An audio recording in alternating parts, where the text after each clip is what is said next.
lucky to be on the phone with us. We are very grateful to have a historian, author, and just an all-around groovy guy that has been the publicist for the Grateful Dead for a number of years. Welcome, Dennis McNally, to the Church of Rock. Hi, Dennis.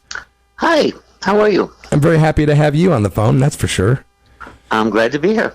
Are you in California?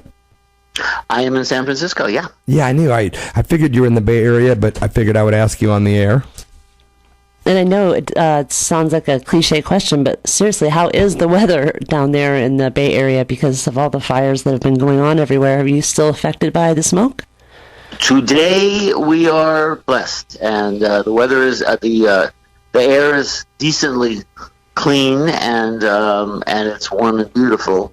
We have had days not like that in the recent past, and I am told to expect them in the near future. So things are fairly bizarre in California, as they are obviously in Oregon, Washington, the whole West Coast. Right. I must say, there's.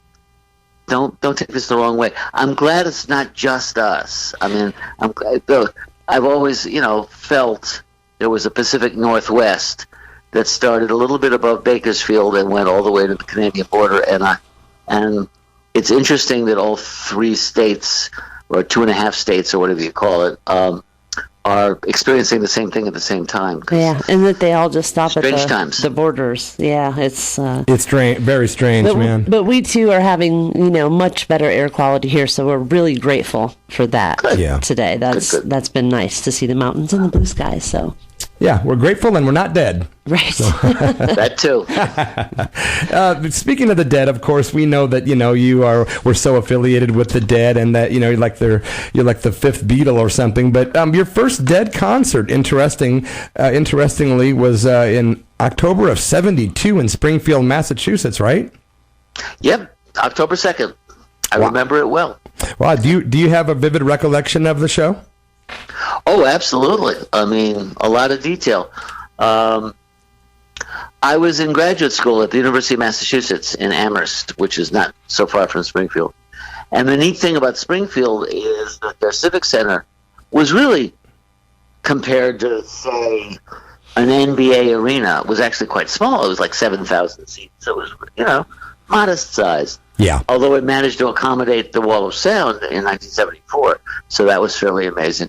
But anyway, and my first year in graduate school, my best buddy was a Deadhead, with the Hot Tuna exception. He played nothing but Grateful Dead in his room, and then he took me to my first show and gave me my first psychedelic, and I ended up. It was not a sold out show. That's one of the things that's sort of funny to look back on. As the same thing when a couple of years later I came to San Francisco and to research my doctoral dissertation and saw my first Jerry and Merle Saunders played at the Great American. Now the Great American's only got a 400 capacity. It was maybe half full. This is in 1974, and Jerry was not.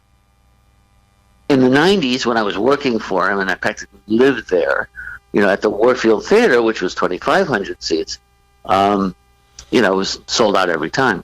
So it's sort of useful to remember that he didn't do that all the time. Yeah. But anyway, at Springfield, I discovered that when I was stripping my socks off, my inclination was to sit down. And so I just sort of wandered up and ended up sitting in these seats right to the side of the stage, which were completely empty. Because, as I say, maybe it was maybe 2/3 full house, but by no means sold out. And put my feet up and just enjoyed the heck out of myself for the next umpteen hours. Wow. And it was a classic 72/73 show, which is to say, in that era, the way I've written it, and I will stick with this, they didn't know how to end a show, which is to say they didn't know how to stop playing. So it went on. I mean, in later years, after 1980, you might have 9 or 10 songs in the first set, 8 or 9 in the second set. In 1972, they did 15, 17 song sets. I mean, they just, oh yeah, let's play that one. Sure, why not? Let's play that one. You were there all night, man. Let's play all night. And all I know is that they played Morning Dew, which I was familiar with because I had been a college DJ and had played the first Grateful Dead album, which was my freshman year of college. That fall, so it was the new and only at that point Grateful Dead album in the fall of '67, and I liked that Morning Dew. Played it quite frequently. So that's how I started with them. Well, that is so cool, and I've been doing so much reading on you. And by the way, thanks for sending a copy of your book, Long Strange Trip. That's been really great to be reading through as well. I had a bunch of people send me some questions over, and normally I would go in a specific order, but since this show isn't as long as, like, say, a lot of the interviews you probably do, I want to skip ahead to the better questions, like right now. Yeah, sure. One of them is really trippy, and I was telling Tracy, and she was kind of like, what are you talking about? But a listener sent me a message, and he said, can you please ask Dennis, and I'm not kidding, he says, about the show that was happening May 8th, 1977, and then he says, or did it happen? And I say, what do you mean? He's like, well, there's this weird speculation and, controversy. Urban legend. Urban legend about being a CIA mind control experiment show. Oh, please. He's like, it's one of the best Dead shows of all time. Dennis will know about it. So what's the deal with that? May 8th, 1977 was a show at Barton Hall on the Cornell University campus. It certainly happened. It had nothing to do with the CIA. Grateful Dead had nothing to do with the CIA. Have you heard this before? Other than the fact, he's probably what the rumor? Oh yeah, Okay. Unfortunately, we live in an era in which, how do I put this? There's a lot of gullibility around. People just listen to anything. People like to believe silly conspiracies that it is a fact that the CIA introduced LSD to America through what was called MK Ultra, which was, and I urge you to read a book called Acid Dreams, and I forget the names. The last name is Lee, L-E-E, and Schlane. And I forget their first names. But anyway, it's a very good, very reliable, well-documented history about the history of LSD, which of course was invented or discovered in 1943 in Switzerland. And the CIA imagined, in their own typically credulous way, that they could use LSD, that they wanted to experiment and see if LSD could be used as a truth serum or way to control populations or whatever. And they did all these experiments. And one of the people that got the LSD as part of this experiment was a man named Ken Kesey, and another was a man named Robert Hunter. And that's about as far as the CIA got with the Grateful Dead. Okay. What the Grateful Dead did after that was like on their own and without any necessary help. Okay. And so, May 8th, 1977, they did indeed play a show at Cornell, and it was a really, really good show. And saying this is the best show and that's not the best show is kind of a waste of breath. One of the things that made it so extraordinary, which is one of the reasons why people who, by the way, I knew people who were there, and I'm not going to tolerate very much about it was just a CIA manufactured fantasy. Yeah. But one of the things that made it so extraordinary was that it was like a gorgeous. The afternoon of the 8th. Was really, really beautiful and warm. It was May. I mean, you'd hope, even in upstate New York, and I went to college in upstate New York, and I was snowed on May 4th, 1970, while trying to protest Kent State, but that's another story. Yeah. And it was gorgeous and warm and pleasant, And everybody, went into Barton Hall, and umpteen hours later, sometime late that night, they stumbled out into a snowstorm, and that really did happen, which is one of the reasons why the show has such a reputation. But in general, it was just a really fabulous show. Well, thank you for clearing that up. I know that you had written a book about Jack Kerouac, The Beat Generation in America in '79, I believe. You sent a copy to Jerry Garcia and Robert Hunter at the fan club mailing address, and I guess that the rest of it was kind of history, that Jerry Garcia had suggested around 1980 that you do a history of the Grateful Dead, or 84 maybe, and that was kind of how it all started, as far as you being their publicist and writer and all that? Yeah, well, so I wrote this book about Kerouac, and the guy who really gave me a wonderful, friendly shove in that direction, the guy that turned me on to the Dead. And so after a while, I researching the Kerouac book and came out to San Francisco and blah blah blah, and after a while I said, I want to do two books. I want to do this book about the Grateful Dead, Kerouac, and sort of the history of the Bohemian counterculture, or whatever you want to call it, in the 40s and 50s in America, and then I want to do the 60s and 70s through the Grateful Dead. And so after I finished the Kerouac book, I sent a copy to Jerry through the fan club address, because I had no clue. They were the only band in the world with an unlisted phone number. I mean, I didn't know anybody. I was just this, I had moved to San Francisco, but that didn't mean I knew anybody. And long story short, and I could go into detail that we don't have time for. Eventually, I met Jerry in 1980, and deftly, if I say so myself, mentioned the Kerouac book. And the point was that Jack Kerouac, when Jerry was like 16 in 1958, he was going to art school at San Francisco Art Institute in North Beach, which was the home of the beat scene in San Francisco. Yeah. And got turned on to On the Road and Kerouac. And Kerouac was his role model really for the rest of his life. So when he got my book, as he did, bless Eileen Law, who took care of that mailbox and made sure that packages addressed to Jerry got to Jerry, he was impressed, and I think I did an okay job, but it was in particular because Kerouac was really his hero. So eventually, in December of 1980, he said, "Why don't you do us?" And I said, "Geez, I might find time for that." Twist my arm. Twist my arm. Yeah, really. That's really wonderful.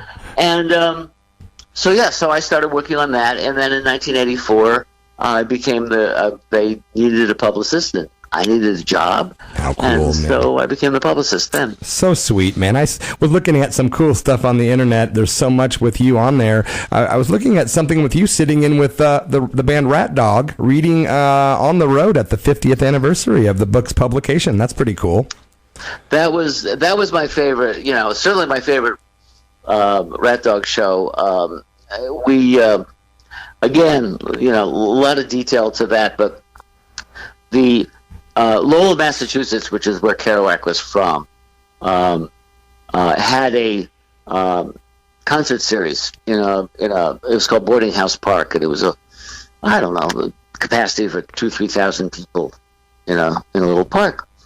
And the park ranger who booked the shows this would be 2007. Which would be the 50th anniversary of the publication of On the Road, which came out in September of 57. This is like late July or early August, I forget. And the book On the Road was actually a long scroll of paper that was like taped together, because Kerouac typed so fast that he didn't want to have to change sheets. Wow. So he made this scroll. And the guy who owns the Indianapolis Colts, Jim Irsay, owns two things that will interest you. He owns that scroll. Wow. And he also owns, I think it's the Tiger, but anyway, one of Jerry's guitars. How cool is that? Some nice things to own, man. No, and I got to say, well, it would be nice for that all to be public. The fact is that he's been a very good steward. And so in 2007, the 50th anniversary of the publication, starting, actually I think it was in 06 even, he lent the scroll to various museums and whatnot for people to be able to see it. You know, so cool. This is really, really cool. That is cool. And so the way it ended up is in the summer, it was in Lowell at an old mill building, which they turned into a museum. And then it ended up in September at the New York Public Library, where, which is completely appropriate too, where the book was published. Yeah. So he called me up. I was, then the publicist for Rat Dog, and he said, "Look, Bob Weir and Neil Cassidy and On the Road, the other one, all these connections. Rat Dog has to play this little boarding house park venue." And long story short, I convinced the managers that this was a good idea, and I convinced Bobby that this was a good idea. And eventually, when I finally got Bobby's attention, which was on the bus going up to Lowell, I've been talking about it for 3 months, but, he didn't need to pay any attention until that night. So that night we worked it out, and yeah, he ended up playing, the band ended up playing the other one, Cowboy Neil at the Wheel of the Bus to Never Ever Land. Sweet. And then they dropped down into just keeping the groove and keeping it quiet. And I read from On the Road, which was beautiful. Wonderful. Yeah, I grew up with being a big fan of Dean Moriarty, and of course finding out later that Neil Cassidy was the inspiration. And yeah, that book means a lot. It means a lot to me. And On the Road was just being a guy from the Midwest. It was just a journey of not only his journey, but my own self-discovery, like it was for so many other people reading that book. It was like a door opening, a portal into like a whole new a suggested party that you didn't know existed before. It's such a great book. And still is. I mean, that started in 1957, and, Janis Joplin read it and said, "I'm going to San Francisco." Jerry Garcia was already in San Francisco, etc. So, yeah, absolutely. Well, that book and the Bhagavad Gita were two of the, books that really influenced me. That one more physically and the other one more spiritually, but it's a great analogy to put both together. But, you're a writer, and I know we don't have very much more time, and I hate to cut you off so quickly, but before I let you go or anything, I'd like to know what you're currently doing and if we can look forward to any publications or anything new from Dennis McNally in the near future. Well, not the near future, because I don't write all that fast. But I am working on a book about the in-depth, and I emphasize depth, origins of the Haight-Ashbury scene of the so-called Summer of Love. Great. Going back to just after World War II and how things, sort of built into what would become the so-called hippie scene. It's called The Last Great Dream. The Last Great Dream. Hopefully you might see it in 2-3 years. Well, Sister Tracy, I think has a last question. Do you have something you'd like to ask, Sure. Sister Tracy? Well, I don't.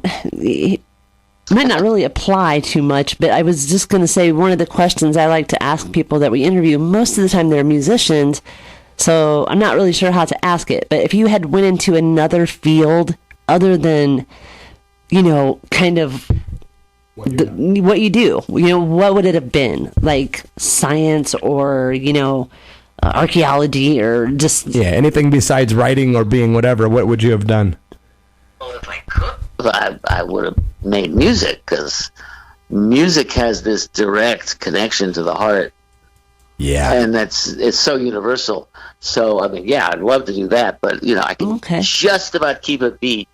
But, I wouldn't go any further than that. What would funny, nobody's ever asked me that question. I was like... A lot of people don't think about it too much, so... Well, I was made for history and for writing history and for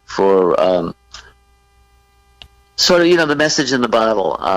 We live in these really strange and frequently horrible times, And I have sort of dedicated myself to the idea that somebody needs to conserve the record of the truth, the more positive things that people have tried to do over the last 70 years, say. Absolutely. Yeah, I love history. I'm a big history buff myself. I mean, not nearly what you've, done, but I am a big history person, especially certain, eras, Civil War and World War II. Those eras, history-wise, I'm very interested in. But yeah, so it goes on forever. So it's a great. So far, so.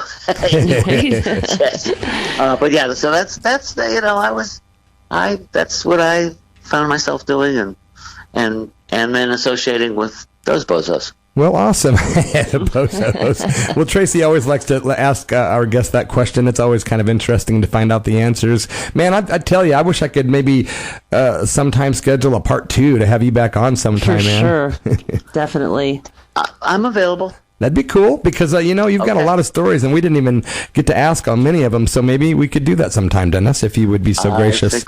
I'm sure we could. Awesome. Great. We're going to play some Grateful Dead, my friends. Nice move. From the album In the Dark. I've been listening to it a lot lately, and I really like this album. So many good songs. And I think we're going to do When Push Comes to Shove.